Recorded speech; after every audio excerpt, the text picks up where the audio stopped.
Deux temps forts ont marqué ce débat public sous forme de panel, organisé par l'Institut des artisans de justice et de paix JP Champ d'Oiseau, autour du thème Prévention des crises en contexte post-électoral, responsabilité des organisations de la société civile et des politiques. Dans un premier temps, des échanges d'une 60aine de minutes entre les panélistes, suivis d'1 heure et demie de discussion entre le panel et le public. Dans toutes les instances internationales, le Saint-Siège, seul État au monde, a proposé exclusivement une diplomatie des droits de l'homme, de la liberté, de la justice et de la paix, ne cesse de créer un espace de vrai dialogue autour des questions de l'homme et de la cité. Le dernier voyage du pape François en RDC et au sud du Soudan en est la preuve émouvante. Notre travail à l'IAJP s'inscrit donc dans la vision prophétique du pape François. Dans la vision du premier responsable de l'Église catholique romaine, à chaque époque, la paix est à la fois un don du ciel et le fruit d'un engagement commun. Et dans cette architecture de la paix, interviennent les différentes institutions de la République, mais aussi l'implication de chaque citoyen. La plus vieille démocratie du monde a fait des élections et on a vu des violences, on a vu des crises. Donc ce n'est pas l'apanage de nos pays, c'est lié à l'expression pluraliste du choix du peuple. Et lorsque cette expression pluraliste est exprimée dans les conditions légales, on n'a pas de problème. La prévention des crises post-électorales se trouve dans plusieurs structurations. Et cela se trouve dans ce qu'on a appelé le cycle électoral en entier. Le cycle électoral, par des tests qui régissent l'élection, va avec les acteurs de l'élection, va au niveau de l'organisateur de l'élection, va au niveau du scrutin proprement dit, lorsque on laisse le citoyen voter proprement.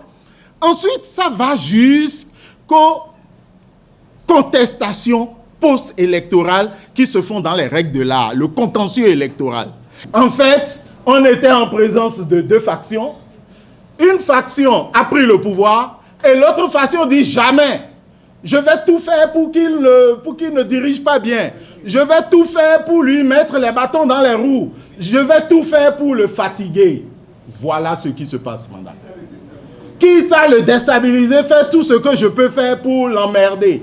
Voilà ce qui se passe. Moi, je pense qu'aujourd'hui, on a un meilleur Bénin qu'on n'a jamais eu jusqu'aujourd'hui. Même si on peut dire que les réformes sont la cause des contestations, ce ne sont pas les réformes qui, entre griffes, sont la substance essentielle d'une contestation post-électorale. Non, c'est l'application de ces réformes-là, puisque les lois, comme il l'a dit tout à l'heure, elles n'ont pas changé entre 2018 et maintenant. Elles n'ont pas changé.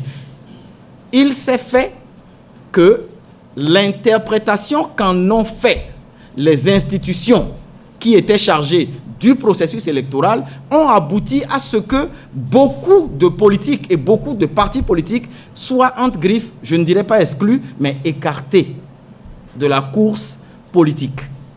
Les lois n'ont pas changé comme il a dit, mais les personnes ont changé, les contextes surtout ont changé. Les contextes ont changé.